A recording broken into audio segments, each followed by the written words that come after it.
Hello and welcome to Forbidden History Radio, where we explore humanity's hidden history, out-of-place artifacts, lost civilizations, and startling evidence that the truth is being suppressed. In this hour, we're going to be speaking with Jim Marrs about his book, Our Occulted History: Do the Global Elite Conceal Ancient Aliens? Let me tell you a little bit about Jim and get him on the air. Jim Marrs is an award-winning journalist and author. After graduating from the University of North Texas with a degree in journalism, Marrs worked for and owned several Texas newspapers before becoming an independent journalist author. Marrs is the author of the New York Times bestseller Crossfire, The Plot That Killed Kennedy, the basis for the Oliver Stone film JFK, and Ruled by Secrecy. His in-depth interview of the UFO phenomena, Alien Agenda, is the best-selling nonfiction book on UFOs in the world, having been translated into several foreign languages. He is a frequent guest on several nationwide radio shows, talk show programs, and television programs. A person everyone knows, Jim Marrs. Hey, Jim, how are you doing? Well, I'm doing pretty tolerable there, Dr. Rita. Thanks a lot. Doing great. Just tolerable. Oh, okay. It's not great, but it's better than the alternative. Okay, I hear that. So we're going to talk about your book, but I have a follow-up question for you from when you were on the last time, and I think we were talking about your $1 trillion conspiracy book, because this has not left my mind, and I haven't had an opportunity to chit-chat with you, and I'm like, well, I got you on air, and I think it would be interesting for the listeners. Well, as we say in the JFK assassination research community, shoot. Oh, you're on a roll tonight. I can tell. But one of the things that you, and I'm going to say stated, but I'm totally paraphrasing this, and I don't exactly remember the context. And I don't know what I'm talking about, but I'm throwing it out there anyway. But you said something It'll make my answer seem very, very erudite. Okay. But you said something to the effect that inflation wasn't going to occur in our future because of the value of the dollar, but because of scarcity. And with all the issues going on the planet right now, for example, the drought conditions in California and around the world, do you see this still happening? And at what scale? Oh, yes. In fact, I'll tell you one of the points that's pointing to that is they're trying to slip through on us without everybody really noticing what's happening, is this Trans-Pacific Partnership that's being fast-tracked through Congress, which and pushed along by President Obama, that nobody really, except some of the major multinational corporations, have really had a chance to study or vote on or figure out what's in it, and it's going to bring even more and tighter control over all kinds of things, including food supplies, under these giant multinational corporations. It's kind of NAFTA on steroids, and but nobody much seems to be talking about it, particularly the corporate media. And can you explain what the impact would be? I would assume that there would be free trade going around, except, of course, we would let everybody have our stuff for free, and then we would have to pay taxes on everything that they have. Right. There's that. Plus, it's going to give the multinational corporations, the big guys, more and more clout, as if they need more. I mean, the Supreme Court's already said that they can be counted like individuals and can give all the campaign money that they want to with no particular record of who's getting it and how much. So, this oligarchy that we're putting into place is just getting more and more solidified. Would that mean that these corporations would be able to, and I'm going to say, divert their goods to places that they want them to go? And so if they're not liking the United States for some reason, they would just send their stuff to China or send it to Russia or wherever they felt like it, kind of thing? Well, they're already tilting the balance to where, the United States is no longer a manufacturing country.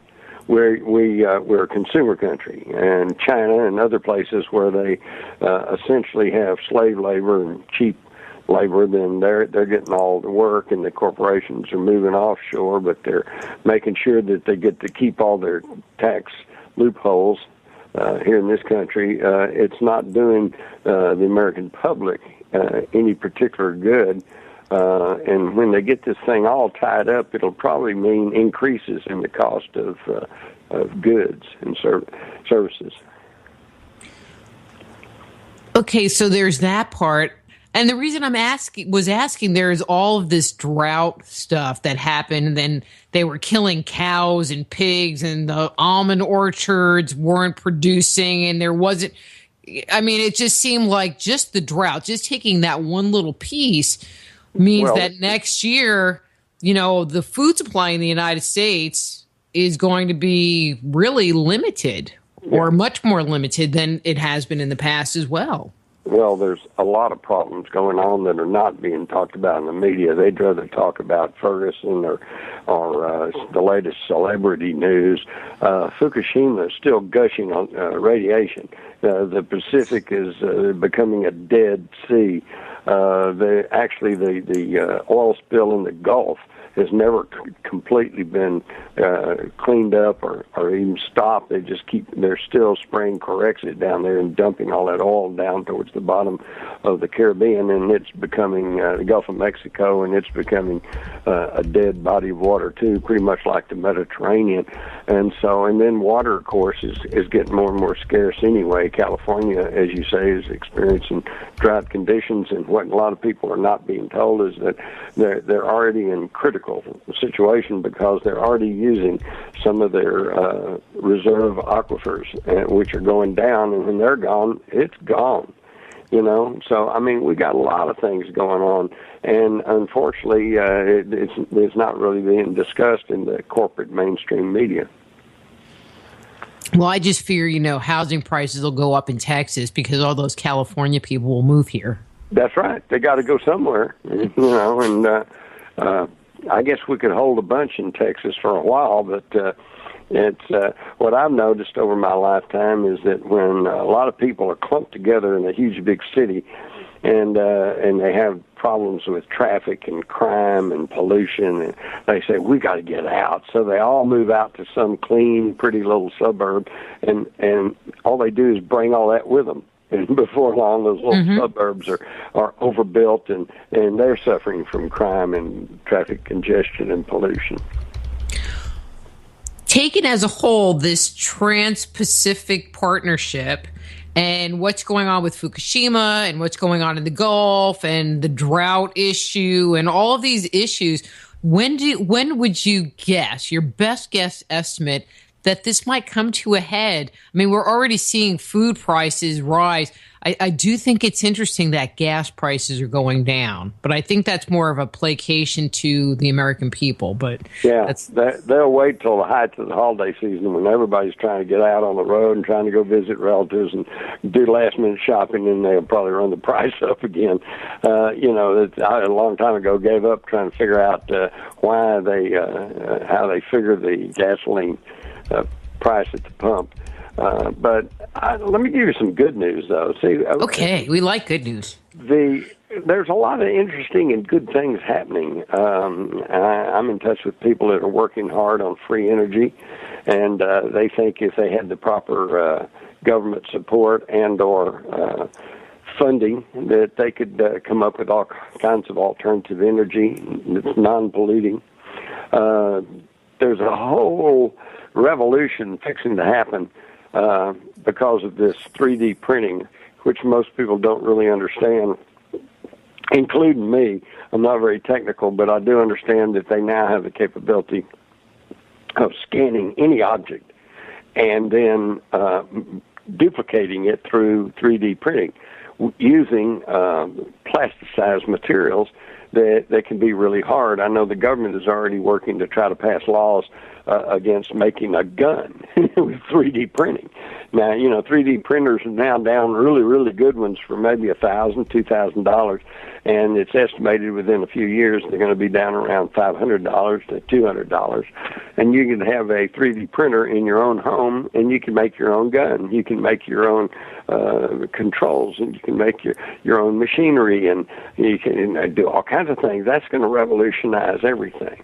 And because we can decentralize and we can take the monopolies away from some of these multinational corporations, and we can start working as fully aware and awake individuals working mutually and cooperatively to have better communities.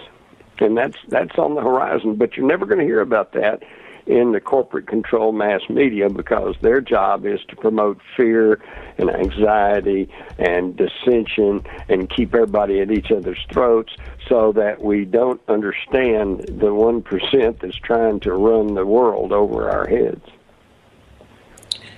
That 3D printer is making me think of like a replicator from Star Trek. Yeah, exactly. That's how it works. And of course, if we can kind of do that now using expensive printers, well, then a few years.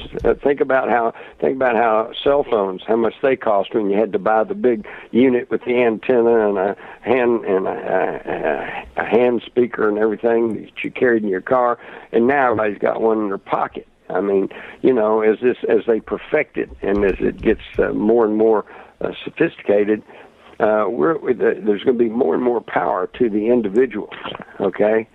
And that's really a good thing. But again, you're not going to hear much about that out of the mass media, because they are geared towards the masses, and they are run by people who really don't want people to know that there is a possible good future coming up. They want to keep people scared and agitated and fighting with each other so they can maintain their power and control. What a world. All right, Jim, we're going to stop on that line. We're going to stop on that line, and we're going to shift gears, because we could keep talking for our little hour on that. Well, it comes back to our occulted history, actually, because let me quickly point out that in my latest book, Our Occulted History, I use the term occulted. Let me assure you, this is not a book about witches or vampires or zombies or anything we normally would think of. But that's what all my questions were about. People normally associate that with the word occult. No, in occulted, I use it in the astronomical sense, okay? When the moon eclipses the sun, it's called an occultation, and it simply means that it hides or masks the sun. So when I say our occulted history, I'm basically saying this is about our history that has been hidden from us. And it's really it's a fascinating subject when you get into it. In fact, I'm always trying to remind people, always question human origins. We've got various religions that give you various stories. You've got various cults that tell you that it's something moving on the shell of a turtle. You got all kinds of weird things going on. But the bald-faced fact is, we really don't know where we came from, why we're here where we are now, or where we're going. And that is some of the most fundamental questions that we should even have. And yet we have records from all around the world that tell us and lead us to answers to those questions. For example, one of the common threads in all of these ancient stories from these primitive cultures and ancient cultures is that at one point, and this is from the Aborigines in Australia to the Native Americans in the what is now the United States, to the Middle East, to the Dogon tribe in Africa, to the Mayans and the Incas, and they all tell the same thing, that these beings came from the sky, were able to fly around, came down, landed, and taught them how to grow crops and how to set up a legal system and how to devise a language. And, of course, a lot of this was miraculous to these primitive people. So both in the storytelling and in the interpretation in later centuries, these beings were called gods.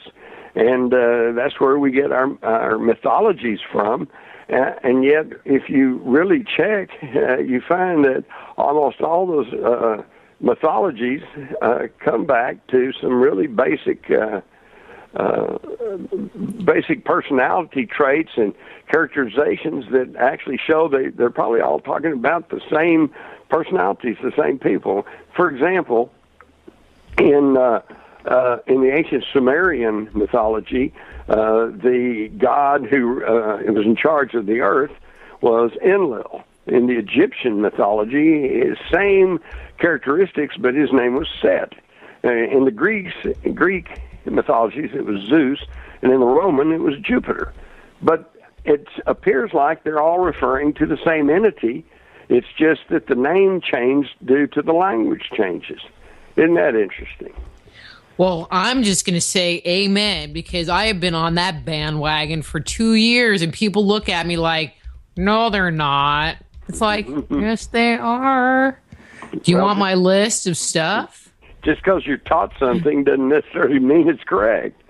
But like the warrior god, in the Sumerian is Marduk, in the Egyptian it's Horus, in the Greek he's Ares, and in the Roman he's Mars. But nevertheless, basically, we're talking about the same characteristics, so is it possible that they're talking about the same entity who came here, in the words of the cuneiform tablets of the ancient Sumerians, the Anunnaki, which translates those who came from the heavens and landed on the earth. Do you think, now I have my personal opinion, I'd like to hear yours, that the Anunnaki was the only group? Or do you think that there were multiple groups, and it just so happens that the Sumerians refer to either the sky people as the Anunnaki or just a segment of the extraterrestrials that have come to the Earth and interacted with humanity? That's a really good question. And I personally think that I think there were several species, and it depends on who they interacted with. This is the Sumerians, the people there in the triangle, the Tigris-Euphrates Valley. They thought of them as the Anunnaki. The Dogon tribe, said they were somebody else. I believe it was the Mayans who had the Quetzalcoatl, yeah, I can never say that one. I can't ever pronounce them, but you know what I'm talking about. So they're all the concepts are the same. The names changed because of the various languages. My personal opinion is there's several species that have interacted on the Earth, and it just kind of depends on who they were interacting with that described them in sometimes in slightly different ways. Although it is also entirely possible that at one time the Anunnaki was one race that was interacting with the Earth, but according to their own records, they were, of course, tinkering with the genetics of Earth primitives, and this is how they, according to their own writings in the Sumerian tablets, they said this is how they were able to come up with a hybrid that was a worker race for them. And this might also answer the age-old question of where is the missing link between Neanderthal and Cro-Magnon or modern man, which scientists now tell us were two separate species and could not interbreed. So wait a minute, if there's no link there, then how did we jump from Neanderthal to Cro-Magnon? And the answer may be because our DNA was tweaked by these Anunnaki. And for those who are saying, "Oh, Mars trying to say that God's really an alien," well, no, because interestingly enough, in their ancient tablets, the Anunnaki themselves had theological arguments and saying it's not right for us to create anything. Only the creative energy of God can do that. So they, number one, that's interesting to think that they themselves thought in terms of a creative force that they saw as a god, and their science officers simply argued that by tinkering with the DNA of the Earth primitives and changing them from Neanderthal to Cro-Magnon, that they weren't creating anything. Only God can create, but they were simply improving the breed, which is exactly what humans have done all through history with animals and sheep and, cows, dogs, cats. We interbreed them and we breed them biologically for mutations and to alter and to improve the breed. Well, that's what they did with us, but they did it by tampering with the DNA. I know for a bunch of gods, they were anything but kind and omnipotent. Well, some were and some weren't. They were just like, as a group, these gods were just like a group of people, Some of them were good, some of them were kind of evil, some of them felt kindly towards humanity, and others felt, antagonistic towards us. And it's just pretty much the same thing. You can even go to the animal kingdom, and you could have a litter of puppies, and one's friendly and nice, and then the other one is skitterish and aggressive. It's the difference in the individuals. Yeah, that's a good point. Good point.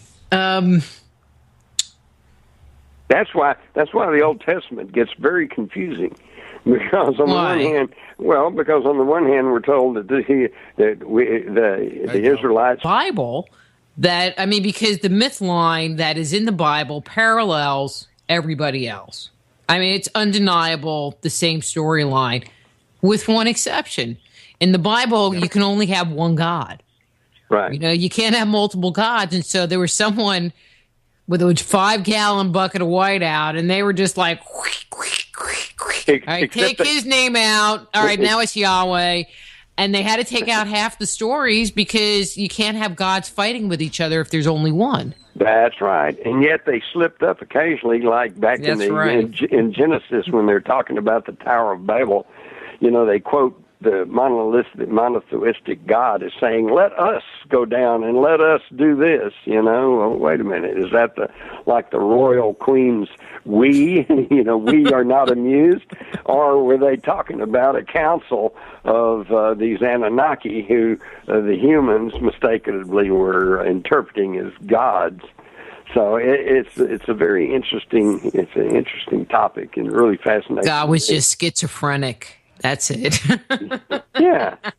Well, it's one day he's in good mood and the next day he's in the foul mood. So, but that's what happens with the monotheistic God. But I think basically that you're talking about two separate things here. I think you're talking about ancient astronauts, these Anunnaki who came here, who colonized here, who tampered with Earth primitives.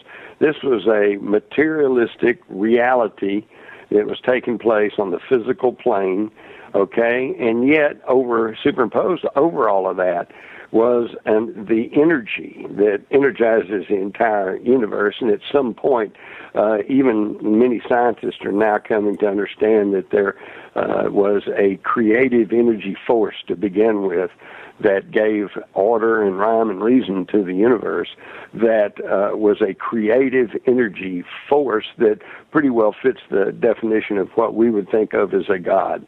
But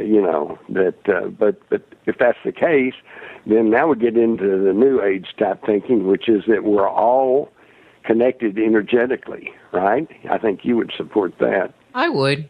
Yeah, and so we're all just facets of this energy, sentient energy package that collectively could be called God. In fact, we see this reflected in our own technology. In your computer, you have what they call bytes and bits, just little bits of electrical, magnetic energy. And individually, they don't count for much. But when you put them all together and you have billions of them, then you get artificial intelligence.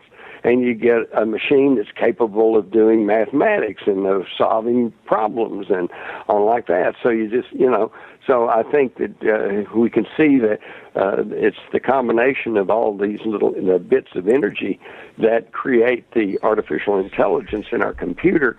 Well, then we, as individual sparks of energy, collectively form a sentient, energetic mind that's pretty much knows everything and is part of everything. Pretty well fits the definition of God. Well, and I like that example, and I might steal it. I don't know. I'll have to think about that. Go ahead. But that is a really good example. I probably stole it from somebody. But it's true, isn't it? But I think people can wrap their mind around it, because I've always heard it referred to as like the rays of the sun, or the points off of a star. The drops of water that collectively form the ocean, But I've always had a hard time correlating the ocean with a sentient, mind. But with the computer, it does kind of put it in perspective, because we are all the bits.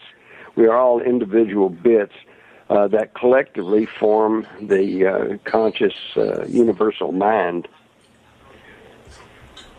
Well,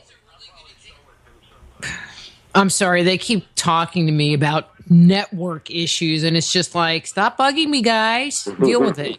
Trying to deal with God here. I'm dealing with God. Oh wait, Jim Morris, that's godlike. But let's shift gears here. What are your thoughts on the possibility that the moon is hollow, or that other planets or celestial bodies are hollow and housing ETs?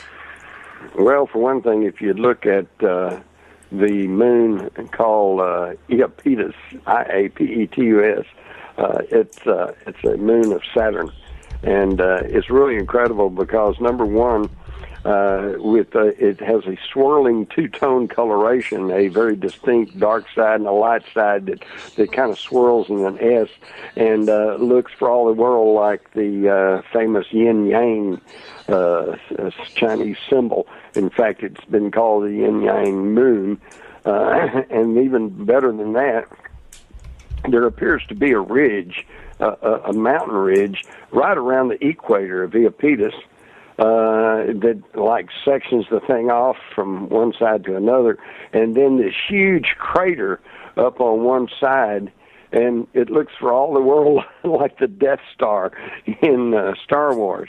And this is just one of the moons of our solar system that some people have suspected may be an unnatural object. But then when you get to the moon, our own moon, the idea that it's hollow, on November the 20th, 1969, Apollo 12 sent their lunar module, ascent stage, dropped it off, and it went crashing back onto the surface of the moon. And it created an artificial moonquake. And the officials at NASA said that ultra-sensitive seismic equipment that had been left on the moon showed that when this thing crashed into the moon, the moon reverberated like a bell for hours, which could only be possible if it was like hollow. We also know that the center of gravity, thanks to ground-penetrating radar, is off center on the moon. It's about 2 miles off true center, which means that if you have a center in the ball, it's off center, and then ball is not going to roll straight across the floor. It's going to wobble all around. So the moon should be wobbling around in its orbit around the Earth, and yet it's in a near perfect circular orbit right around the equator and stationary, with one side always facing the Earth, which is pretty much impossible for a natural object. And the only way that you could actually explain how that could be, and by the way, it just happens to be the correct distance from the Earth, that when there is a solar eclipse, it completely covers the corona of the sun, perfectly. So it's at a perfect distance there to cover the sun during the eclipse. Now, the only way you can explain it being in such an orbit is that some intelligent force parked it there, you know.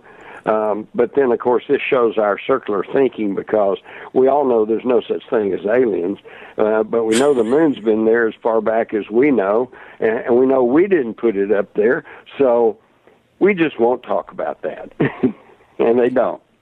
Well, and that was something that I was thinking about. If these celestial bodies were put into place by extraterrestrials, it was long, long before our current history.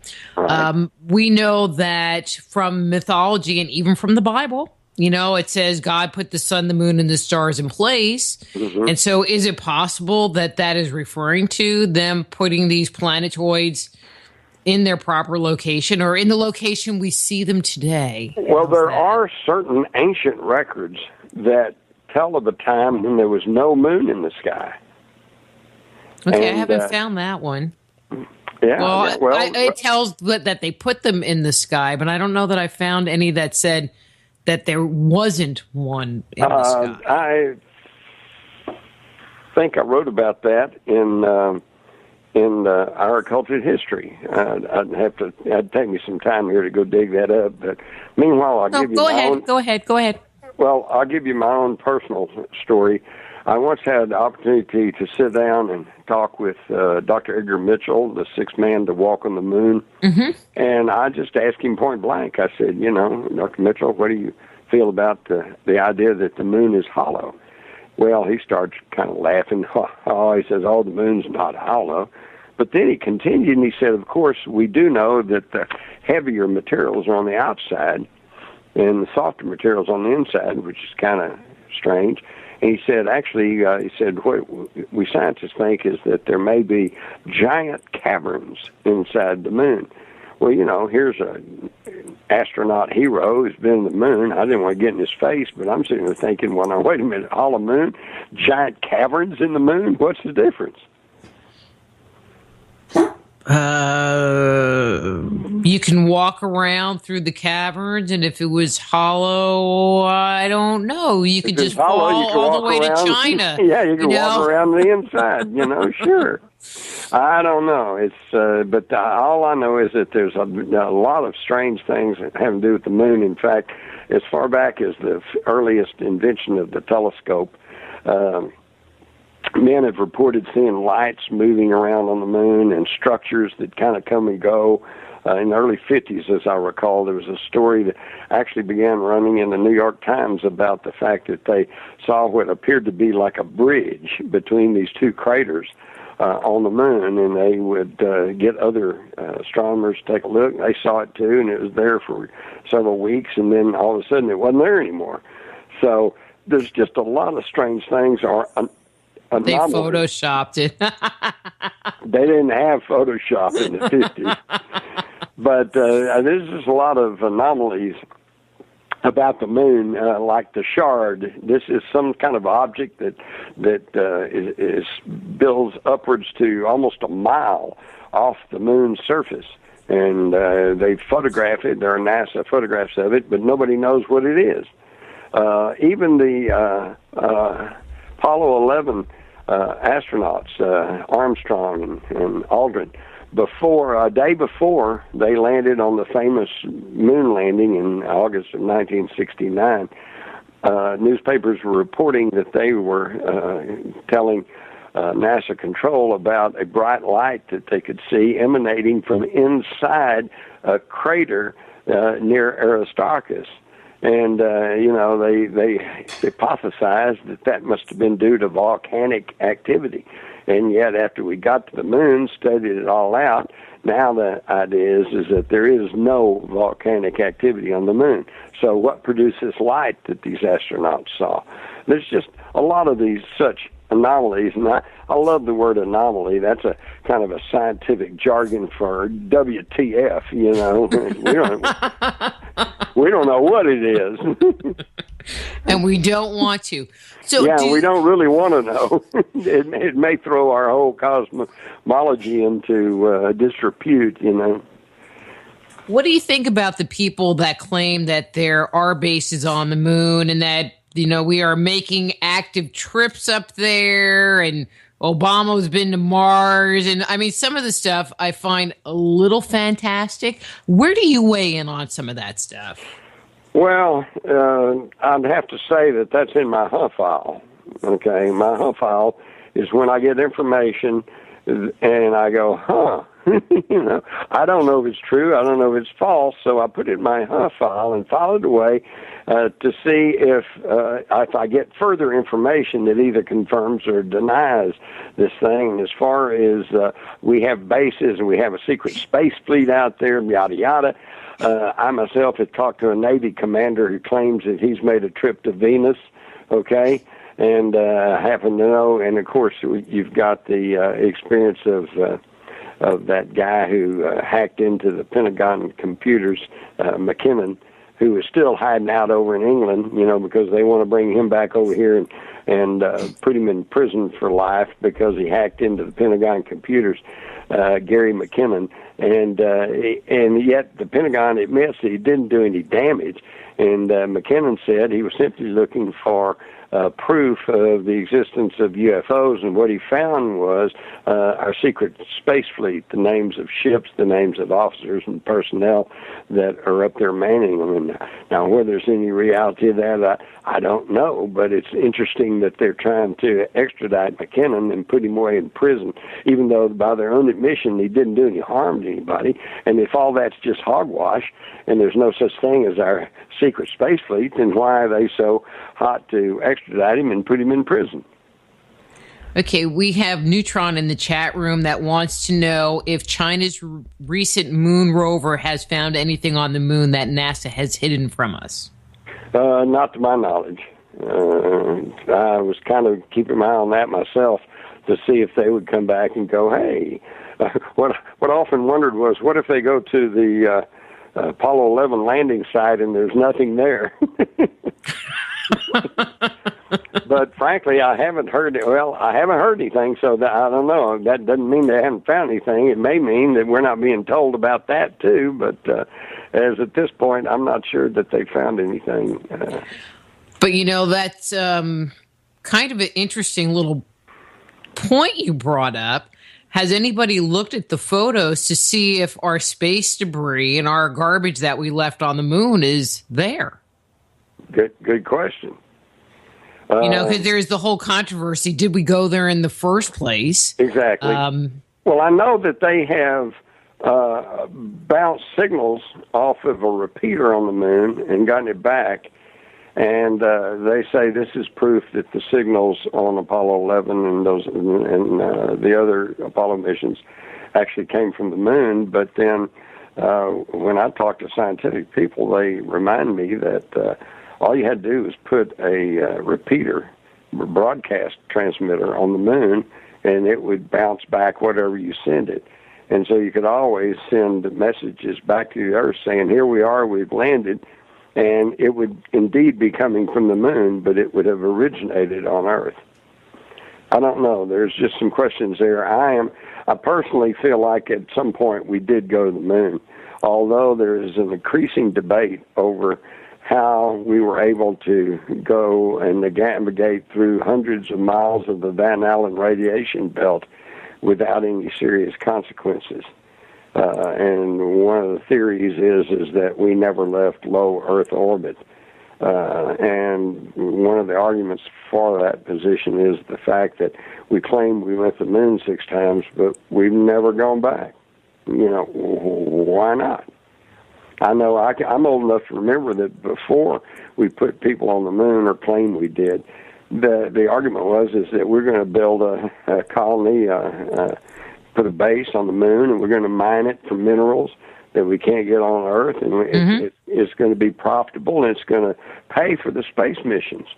Instead, we said, well, we went there, okay, dead world, we didn't find much, and it cost a lot. And it makes you wonder why we went through all that effort. Exactly. Mm-hmm. And the thing is, what a lot of people don't realize is it's not like that we had a whole lot of technical work to do to try to go back. They had 22 Atlas rockets that had put the original NASA moon landers up into the space. And all of a sudden they said, yeah, but it would be costly to try to go back. And, you know, what? I mean, that's like building a Rolls Royce and then say, well, we can't afford the gasoline to drive it around.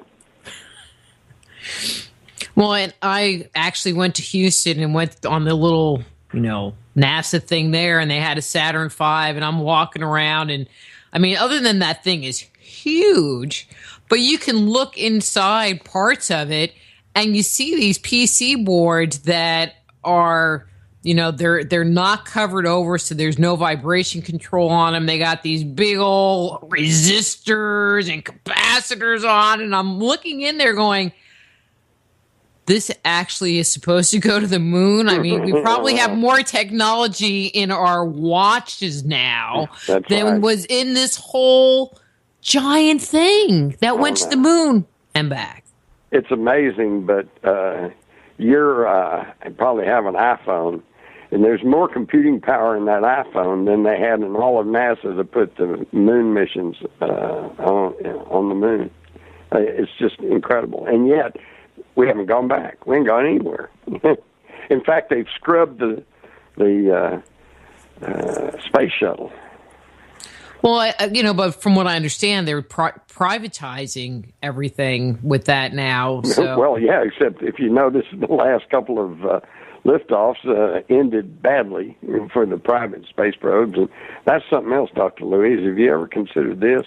You do have a lot of people. You got China, you got other competitive countries, and along with private companies who are trying to get in the space business, and they're trying to, and there's one company already offering rides into space, and I don't like that. And now you would think that NASA, who says, well, we really want to push space exploration, but we just don't have the money, that seems to be their argument, you would think that they would be very supportive of these private initiatives to try to get into space.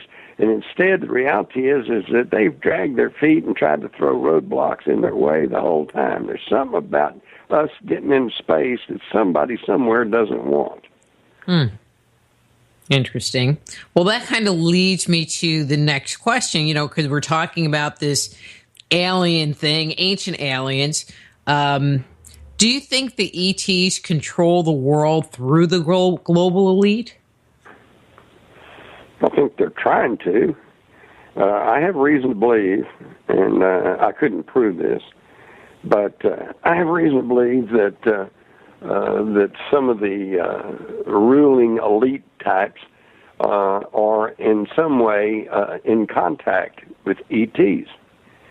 I was at a scientific gathering one time and asked someone who was very familiar with the Rockefellers, you know, why they weren't getting behind the issue of free energy. And I was told, well, they've been told that we're not ready for that yet. Isn't that interesting? I guess they weren't going to, like, go into that a little bit more. No, well, no. Didn't want to talk about that much. But let me. I can tell you another thing that I know have worked. Let me get here.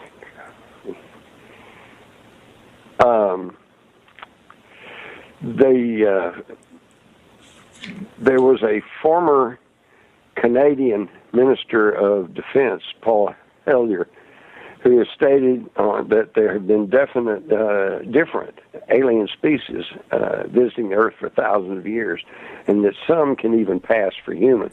He also said that alien technology has been provided and has produced such things as LED lights, microchips, Kevlar vests, night vision, things like that. Again, Dr. Edgar Mitchell, sixth man to walk on the moon, has publicly stated that non-humans have visited the Earth and provided technologies. But also here recently, we've got Karen Hughes, that's a former senior counsel for the World Bank, and she said that there are forces fighting the corruption in the world today, and that there are forces that have been totally co-opted, and the way that they act is treasonous to the people in certain countries. And she said the group that's one of the groups of these is hominoids, but they're not human beings. She said they're very smart, but they're not very creative. They're mathematical. And she said they had a much stronger force in the earlier Ice Age. They have elongated skulls. They may produce offspring by mating with human females, but that offspring is not fertile. And she says, we live in a world of secret societies and secrets and information that ought to be public, and it's not being made public. Now, this is a former senior counsel, senior attorney for the World Bank. Now, if that's not enough to get you pondering these things, I would point you to Christine Fitzgerald, who was a personal confidant of the late Princess Diana for about 9 years. And in a taped interview, this Christine Fitzgerald claims that Diana told her that the royal family of England is actually extraterrestrials who are reptilian. They're not human, she said Diana told her. Now, whether all that's true or not, it's fascinating that people in these positions of knowledge and information are saying these things and apparently believe that it is true. That's kind of weird. That's pretty weird. What is their agenda? Any thoughts on what that would be? Well, let's put it this way. Let's say you and I were space travelers, and we crash landed on a planet, and there was about 6 billion apes there. See, so all of a sudden we're Charlton Heston and on the planet of the apes. You don't. We know where we came from, and we know that we are a little cut above the apes, and so we're not going to be content just to be one of the apes. And yet we also know that even though we have advanced technology, we cannot physically control 8 billion apes. So how do you? But you don't want to be just another ape. You want to run the planet of the apes. And how are you going to do that? If you can't physically control them. Well, you're going to have to do it through secrecy, deceit, okay? And you keep the apes fighting with each other, and then they can't turn on you. And I think that's what we see happening here on the Earth. It sounds like what you're saying is that there's really a numbers game. There's too many of us, not enough of them. And so instead of coming in and taking control over what's going on, they're having to do it through the back channels because they just don't have enough people to deal with everybody that's here. That's true. And how do they do that? They're fear-mongering. They keep us off balance and fighting with each other, man against woman, homosexual against heterosexual, black against white, red against yellow, Christian versus Muslim, Jew versus Buddhist, whatever. Just anything just to keep us fighting with each other so that we can't see this 1% that's trying to rule over us.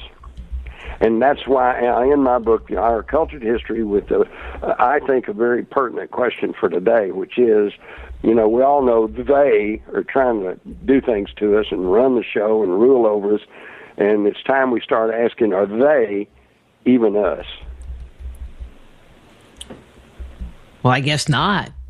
I mean, because they're they, and we're us. Right. That's right. That's right. What do you think it's going to take to have them drop the curtain, and for the truth to come out? Well, that's why it's so important to keep the freedom and integrity of the Internet open. They've already gotten control over the mass media. About 5 corporations, multinational corporations, now control everything we see and hear. And that's not just news. That's movies and satellite and cable and music and billboards and magazines and newspapers, all controlled by one of 6 corporations who have interlocking directorships and ownership. So just a handful of people control everything we see and hear. And the only way that we know anything is because of the internet. And yet they're trying very hard right now to curtail the power of the internet. And we have to make sure that that doesn't happen, or we're just going right on into a 1984 Orwellian society. Well, I mean, they're already doing that in some countries. Right. And they're fighting hard to do it in this country. Yet another topic to not get me started. But our time's up, and so we need to wrap up. I wish I had, I had two great guests. I had Donna Eden in the first hour. I have you now, and just not enough time. Never is. Not enough time. But Jim, hey, if people want... Oh, go ahead. Well, we've touched on some really deep and important subjects, and maybe that'll get some of your listeners thinking and on like that. And if just to put in a self-serving plug, if they go to my website, jimmars.com, they can order my books. They can read articles that they're probably not going to read in the mainstream mass media, and they can order DVDs. Sweet. And it's getting close to Christmas. They make great stocking stuffers, everybody. That's right. That's right. All right, Dr. Rita. Thank you so much. All right. Thank you so much, too. You have a great evening, and I will talk to you again soon. All right. Have a very politically incorrect Merry Christmas and a Happy New Year. Always, always, always. All right. Bye. Bye, Jim. That's Jim Marrs. His book is Our Occulted History. His website is jimmars.com.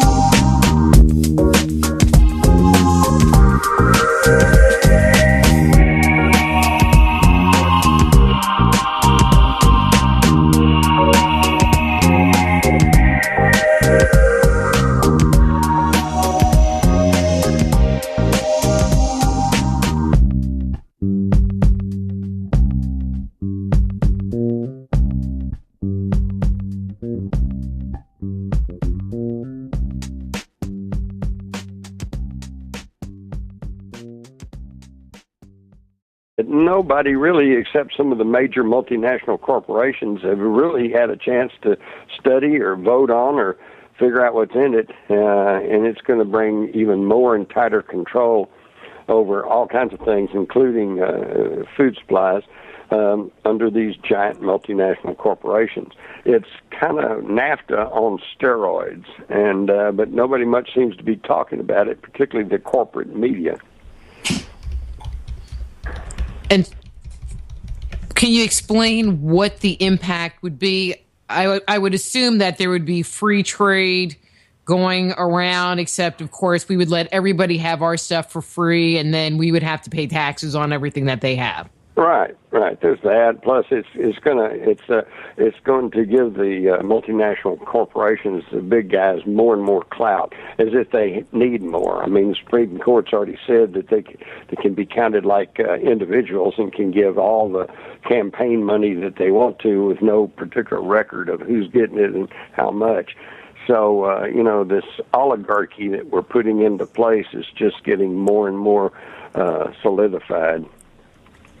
Would that mean that these corporations would be able to, and I'm going to say, divert their goods to places that they want them to go? And so if they're not liking the United States for some reason, they would just send their stuff to China or send it to Russia or wherever they felt like it, kind of thing? Well, they're already tilting the balance to where, the United States is no longer a manufacturing country. Well, and then water, of course, is getting more and more scarce anyway. California, as you say, is experiencing drought conditions, and what a lot of people are not being told is that they're already in critical situation because they're already using some of their reserve aquifers, which are going down, and when they're gone, it's gone. So I mean, we got a lot of things going on, and unfortunately, it's not really being discussed in the corporate mainstream media. Well, I just fear, housing prices will go up in Texas because all those California people will move here. That's right. They got to go somewhere, and I guess we could hold a bunch in Texas for a while, but it's what I've noticed over my lifetime is that when a lot of people are clumped together in a huge big city, and they have problems with traffic and crime and pollution, and they say we got to get out. So they all move out to some clean, pretty little suburb, and all they do is bring all that with them. And before long, those little suburbs are overbuilt, and they're suffering from crime and traffic congestion and pollution. Taken as a whole, this Trans-Pacific Partnership and what's going on with Fukushima and what's going on in the Gulf and the drought issue and all of these issues, when would you guess, your best guess estimate, that this might come to a head? I mean, we're already seeing food prices rise. I do think it's interesting that gas prices are going down, but I think that's more of a placation to the American people. But yeah, they'll wait till the height of the holiday season. Oh, okay. It's not great, but it's better than the alternative. Okay, I hear that. So we're going to talk about your book, but I have a follow-up question for you from when you were on the last time, and I think we were talking about your $1 trillion conspiracy book, because this has not left my mind, and I haven't had an opportunity to chit-chat with you, and I'm like, well, I got you on air, and I think it would be interesting for the listeners. Well, as we say in the JFK assassination research community, shoot. Oh, you're on a roll tonight. I can tell. But one of the things that you, and I'm going to say stated, but I'm totally paraphrasing this, and I don't exactly remember the context. And I don't know what I'm talking about, but I'm throwing it out there anyway. But you said something It'll make my answer seem very, very erudite. Okay. But you said something to the effect that inflation wasn't going to occur in our future because of the value of the dollar, but because of scarcity. And with all the issues going on the planet right now, for example, the drought conditions in California and around the world, do you see this still happening? And at what scale? Oh, yes. In fact, I'll tell you one of the points that's pointing to that is they're trying to slip through on us without everybody really noticing what's happening, is this Trans-Pacific Partnership that's being fast-tracked through Congress, which and pushed along by President Obama.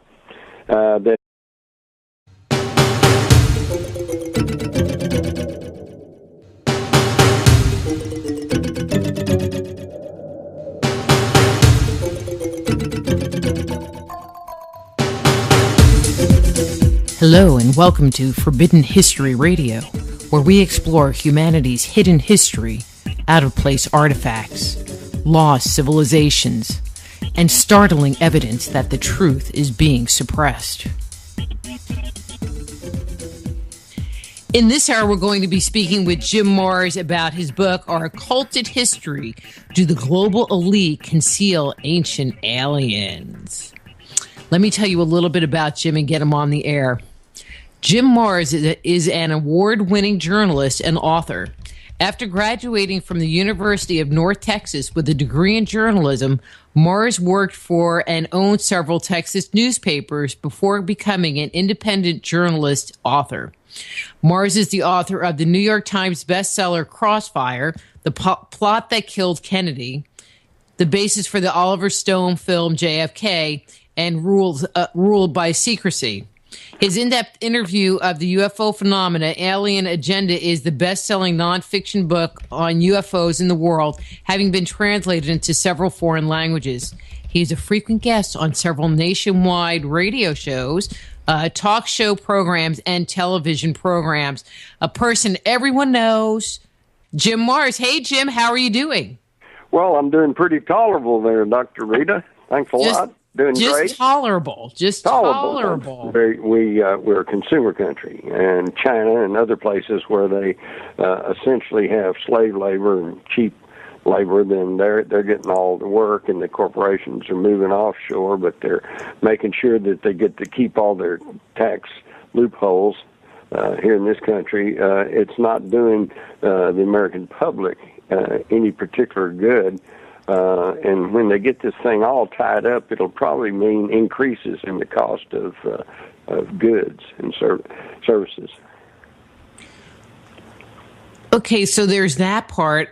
And the reason I'm asking, there's all of this drought stuff that happened, and then they were killing cows and pigs, and the almond orchards weren't producing, and there wasn't, I mean, it just seemed like just the drought, just taking that one little piece means that next year, the food supply in the United States is going to be really limited, or much more limited than it has been in the past as well. Well, there's a lot of problems going on that are not being talked about in the media. They'd rather talk about Ferguson or the latest celebrity news. Fukushima is still gushing on radiation. The Pacific is becoming a dead sea. The oil spill in the Gulf has never completely been cleaned up or even stopped. They're still spraying Corexit down there and dumping all that oil down towards the bottom of the Caribbean, and it's becoming the Gulf of Mexico, and it's becoming a dead body of water too, pretty much like the Mediterranean. And so